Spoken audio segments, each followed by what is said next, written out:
और फ्रेंड है। जी और हम लोग काफ़ी अच्छे, प्रोफेशन तो जुड़ा ही है हमारा उनका।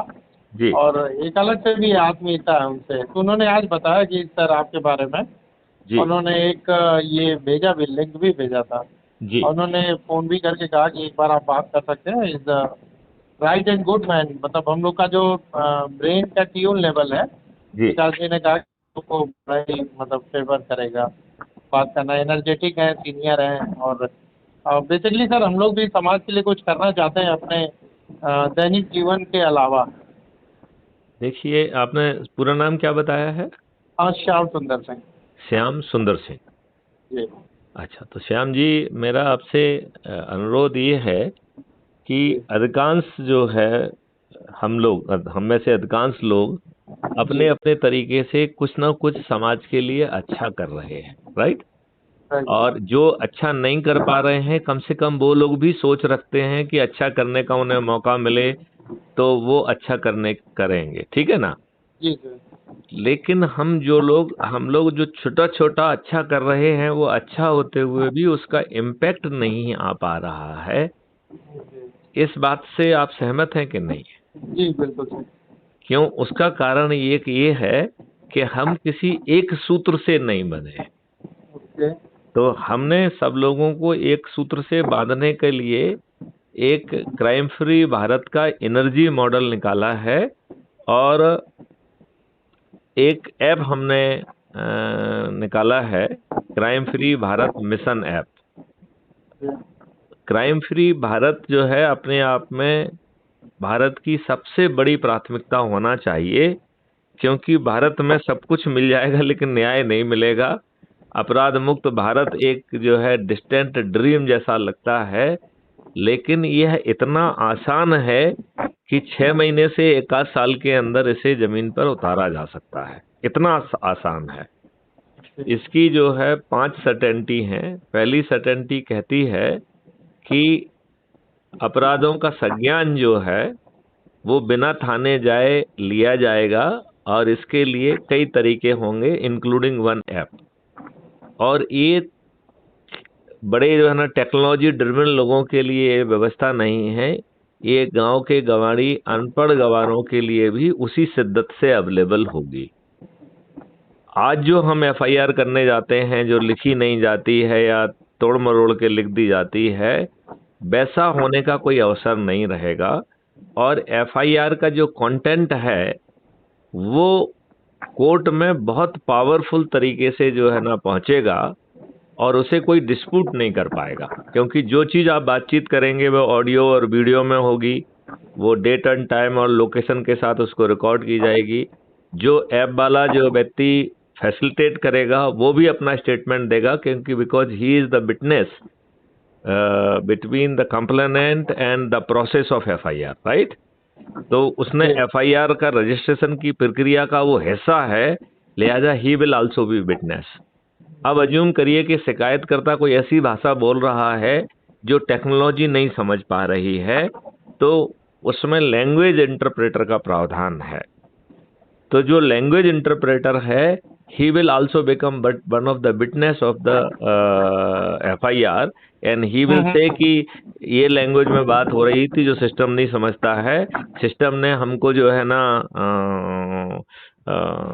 रियल टाइम में ऐड किया, और ये इंटरप्रिटेशन हमने ये किया जो सही है फलाना। तो दोनों, जो उसने उसका इंटरप्रिटेशन किया वो, और जो ओरिजिनल जिस भाषा में था वो, डेट टाइम एंड लोकेशन के साथ स्टैम्प होके अवेलेबल होगा। अब जी वैसे तो सिस्टम की आर्टिफिशियल इंटेलिजेंस धाराएं और सेक्शन लगाएगी, राइट? लेकिन हम पूरी प्रोसेस में विटनेस क्रिएट करना भी वन ऑफ द पर्पज, जिससे कल कोई उसे डिस्टॉर्ट ना कर सके। इवन फरियादी भी डिस्टॉर्ट ना कर दे कि तो मैंने तो कुछ कहा था और पुलिस वाले ने कुछ लिख जी। दिया, जैसे आजकल होता है ना। कई बार फरियादी बदल जाता है तो कोर्ट में कहता है कि नहीं साहब, मैंने तो कुछ और कुछ कहा था, पुलिस वाले ने कुछ और कुछ लिख दिया। सर हाँ। सर तो तो सर इससे तो समाज में जो सेटलमेंट का भाव है सर वो डिस्टर्ब नहीं होगा? डिस्टर्ब नहीं होगा, बल्कि वो री इन्फोर्स होगा। सर उस जैसे अगर हमारे आप में कोई लड़ाई हो गई हाँ और हम सौभाग्य से आप थाने चले गए, ठीक है सर। हमें थाने जाना ही नहीं है ना, ये तो बिना थाने जाए होगी ना। नहीं नहीं सर, वही मैं कह रहा था कि अगर आपने कोई केस दर्ज करा दिया मेरे खिलाफ और कुछ टाइम टेन्योर बाद अगर हमने आपसे सुलह कर ली, आपसे माफ़ी मांग ली और आपने कहा चलो बात तो खत्म कर दो। उसमें कानून में वैसे प्रावधान कर दिए जाएंगे, उसमें क्या दिक्कत है? कोई छोटी मोटी चीज़ है तो आप सुलह कर सकते हैं, सुलह की ये टर्म्स होंगी, सुलह में आप उसको कंपनसेशन भी देंगे। तो सुलह जी। केवल जवानी जमा खर्च वाली नहीं होगी, सुबह में सुलह सुलह में ये भी रहेगा कि आप उसे 15,000 रुपए देंगे, राइट? तो तो सर ये जो हम ऐप बना रहे हैं as per knowledge of law, हम्म, इसके लिए कहीं ना कहीं गवर्नमेंट का भी तो लॉ अमेंडमेंट चाहिए। क्यों चाहिए? सेक्शन 39 कहता है कि कहीं से भी आपको मालूम पड़े तो वो जो है you can report it to the police. तो क्राइम फ्री भारत जो है ना ऐप कहेगा कि ये हमें इस तरीके से मालूम हुआ और ये मेरी कानूनी जिम्मेवारी है, इसलिए हम 39 सीआरपीसी के तहत ये आपको संबोधित कर रहे हैं और आपकी 154(3) में 154(1) में कानूनी जिम्मेवारी है थानेदार महोदय, उसका पालन करिए आप। वो ऐसे नहीं ढीले सर, ढाले नहीं कहेगा कि श्रीमान जी रजिस्टर कर लीजिए, वो कहेगा it is your legal responsibility under section 144(1), do recognize and intimate me. Sir आप बिल्कुल सही कर रहे हैं। और ये और यदि थानेदार नहीं करेगा तो उसको जो ना 3 दिन 7 दिन जो भी हम समय रखेंगे, सिस्टम इसको ले जाके एसपी के पास ले जाएगा और एसपी से कहेगा हे एसपी, योर थानेदार has not taken the cognizance, take action against him. Now legally you are also responsible for registration of the crime under section 154(3) of CRPC. So now the content is being forwarded for your cognizance. And 154(3) में SP को इतना extra ordinary power है कि he can take cognizance and he can investigate himself और he can mark it to any of his subordinate. वो उस थाने का थानेदार होना जरूरी नहीं है, वो अपने कार्यालय में बैठे हुए हवलदार को भी मार्क कर सकता है। And that person to whomsoever SP will be marking that case, he will get all the power of SHO for that case, right? तो यदि मान लो हवलदार राम सिंह को जो है एसपी ने केस मार्क किया तो हवलदार राम सिंह इस केस में थानेदार के सभी पावर उन्हें मिल जाएंगे। तो हवलदार सिंह को जाके थानेदार के जो है ना को मस्का नहीं लगाना है, वो अपने सिग्नेचर से उसे कोर्ट में जमा कर सकता है, बिकॉज 154(3) में यह अधिकार जिस किसी को भी एसपी नॉमिनेट करेगा उसे थाना प्रभारी के अधिकार उस अपराध में स्वतः प्राप्त हो जाएगी। कितना पावरफुल जो है ना नहीं प्रोविजन है। कितना, हाँ सर, किसी को आइडिया ही नहीं है, मतलब नहीं, ये आप तो कह रहे किसी को आइडिया नहीं है, पुलिस को आइडिया नहीं है और इम्प्लीमेंट ही नहीं होता है। बेसिकली सर पुलिस का तो एक सिनारियो बना हुआ है सर, उसको अब आपको बताने की तो जरूरत है नहीं, जो नहीं, उनका। मैं तो उसका 37 साल हिस्सा रहा हूँ।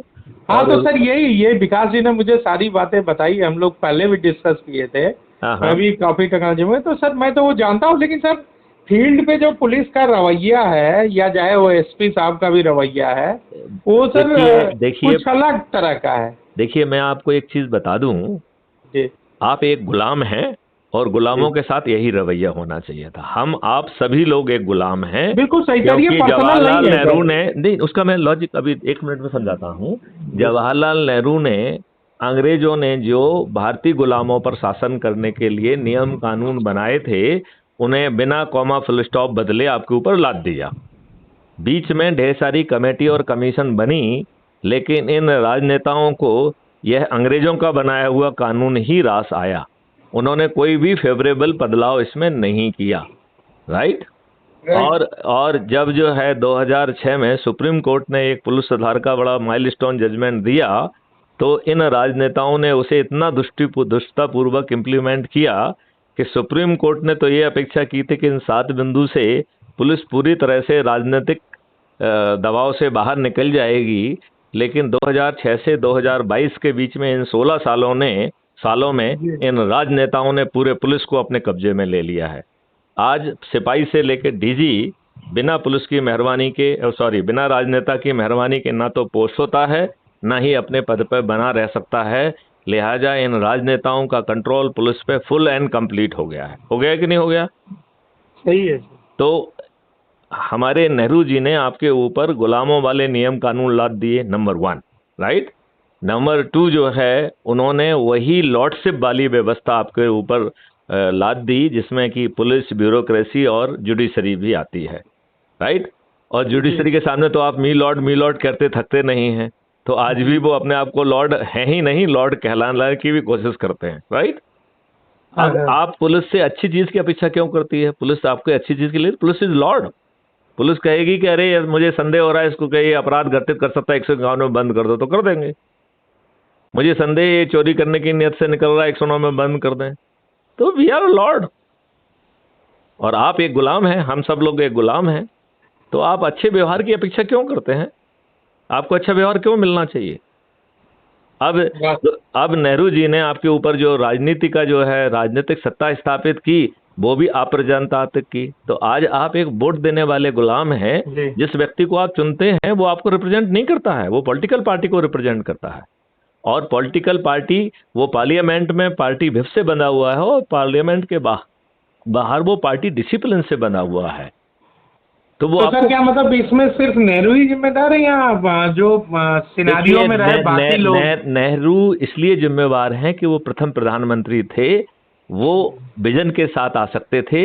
यदि आपाधापी में नियम कानून को यदि एज इट इज अडॉप्ट करना चाहिए था, तो इमीडिएटली जो है 3 साल 2 4 5 साल में जो है डेलिब्रेशंस करके उसमें बदलाव लाते हुए एक प्रजातांत्रिक राज्य के लिए, प्रजातांत्रिक प्रजा के लिए क्या जो है ना व्यवस्था होना चाहिए, कितनी अकाउंटेबल होना चाहिए, जिसमें लॉर्डशिप नहीं होना चाहिए।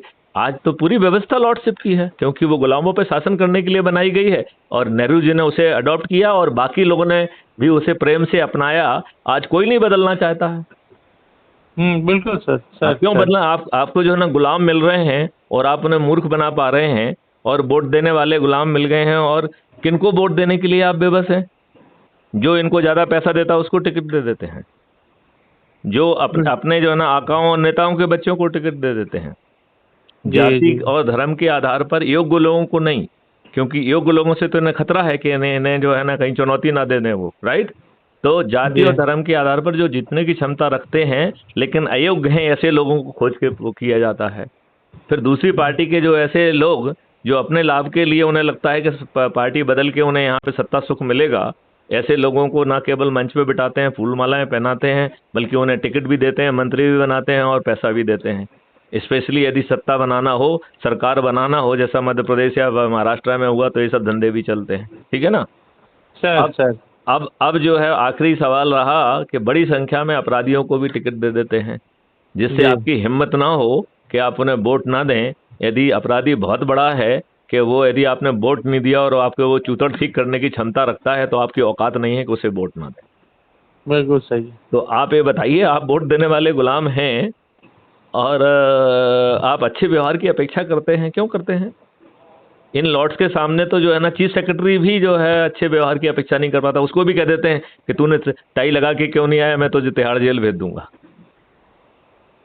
हाँ, बात तो सही कर रहे हैं। तो थोड़ा बहुत तो मैंने भी देखा है सर वीडियोस में। किसके वीडियो में? अरे मतलब सर लॉर्डशिप का। नहीं, सवाल देखिए सर, रिलेटिव लॉर्डशिप है। सबसे बड़े लॉर्ड है राजनेता, उससे छोटे लॉर्ड हैं जुडिशरी, उसके बाद जो है ना ब्यूरोक्रेसी है, फिर पुलिस से आती है। तो इंटर से में भी उनकी लॉर्डशिप चलती है, और पब्लिक के लिए तो वो प्योर लॉर्ड हैं। आज ये बताइए, एक पटवारी जो है आपके नाम के साथ छेड़खानी कर दे, गलत नाप तौल कर दे, तो भाई भाई में जो है ना हिंसा हो जाती है, भाई भाई में हत्याएं हो जाती हैं। आप जो है ना आपकी चप्पलें घिस जाएंगी, आपको न्याय नहीं मिलेगा।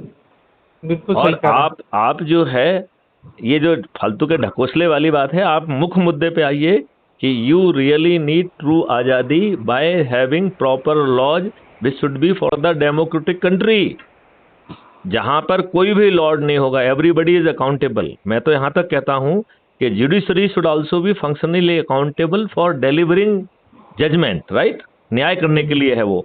अब यदि मान लीजिए थोड़ी देर के लिए कि मैथिली शरण गुप्त एक जज हैं, राइट, मैथिली शरण गुप्त के सामने हर तरीके के साक्ष्य आए और मैथिली शरण गुप्त ने जो है ना पैसा लेके साला जानबूझ के गलत जजमेंट दे दिया, या बिना पैसे की मूर्खतापूर्वक गलत जजमेंट दे दिया, देन मैथिली शरण गुप्त को कन्फ्रंट किया जाएगा कि देखिए ये साक्ष्य थे, आप जो ना अपने निर्णय को डिफेंड करिए। और यदि मैथिली शरण गुप्त अपने निर्णय को डिफेंड नहीं कर पाएंगे तो जजशिप चली जाएगी और हमें कंपनसेशन भी देना पड़ेगा। ऐसी अकाउंटेबल व्यवस्था होना चाहिए सर। होना तो चाहिए, मैं भी आपके साथ हूँ सर, लेकिन ये अब जो है ना आप मेरे साथ हैं। अब मैं आपको आगे समझाता हूँ। यदि मैं आपसे कहूँ कि मैं 10 दिन में आपको जो है इस व्यवस्था का हल्का सा रंग जो है ना 10 दिन में दिखा सकता हूँ, और 2024 में इस व्यवस्था को जमीन पर उतारने की क्षमता रखता हूँ। और इसके लिए ना आपको पैसा देना है, ना आपको कोई जोखिम उठाना है, राइट। जी ना आपको कोई नियम तोड़ना है, ना कंडक्ट रूल तोड़ना है, ना आपको सड़क पे उतारना है, ना कोई जुलूस देना है, ना धरना देना है, ना चक्का जाम करना है, ना तोड़ फोड़ करना है, ना दिल्ली जाना है, ना जंतर मंतर जाना, कुछ नहीं करना है, राइट। केवल अपने आप को ऊर्जाकृत करके, संकल्पित करके, अपने प्रभाव क्षेत्र के ऐसे एनर्जाइज व्यक्ति जो हैं जिनमें बदलाव की क्षमता रखती है, इनको हर दिन 10 लोगों को केवल 9 दिन तक जोड़ना है।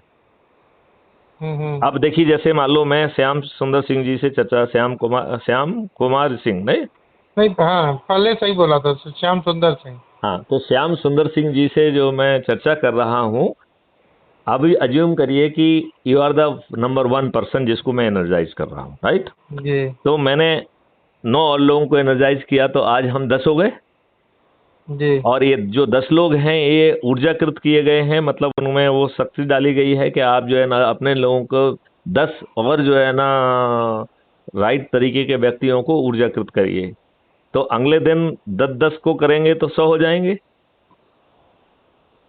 हो जाएंगे हाँ कि सर। नहीं हैं?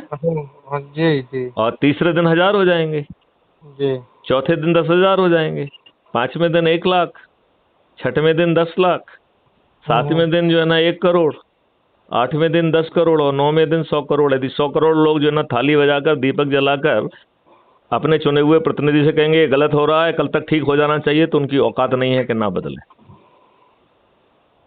सर नहीं, तो अब मुझे सही, हाँ अच्छा, बात सही है। अब सवाल ये है कि इसके लिए हमने एक ऐप लॉन्च किया है जिसका नाम है crime free Bharat mission app. It is empowered by the कुटुंब ऐप, राइट। जी अब इस ऐप में जो है प्रतिष्ठा पॉइंट का प्रावधान है, राइट। तो जो लोग जुड़ रहे हैं वो कितने एक्टिव रहते हैं, कितने लोगों को जोड़ते हैं, कितना पोस्ट कर रहे हैं, कितना मोटिवेट कर रहे हैं, उनको प्रतिष्ठा पॉइंट मिलते हैं।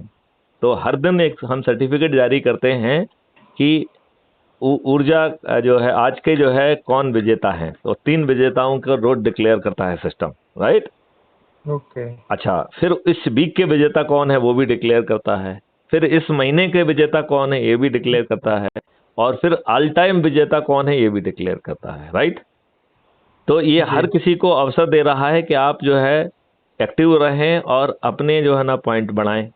अब कल ये मानिए कि इस व्यवस्था को बदलने के लिए, ये जो व्यवस्था बदलेगी, ये व्यवस्था किसी भी आंदोलन से नहीं बदलेगी, या तो कोई रेवोल्यूशन हो जो कि हम नहीं करना चाहते हैं, राइट।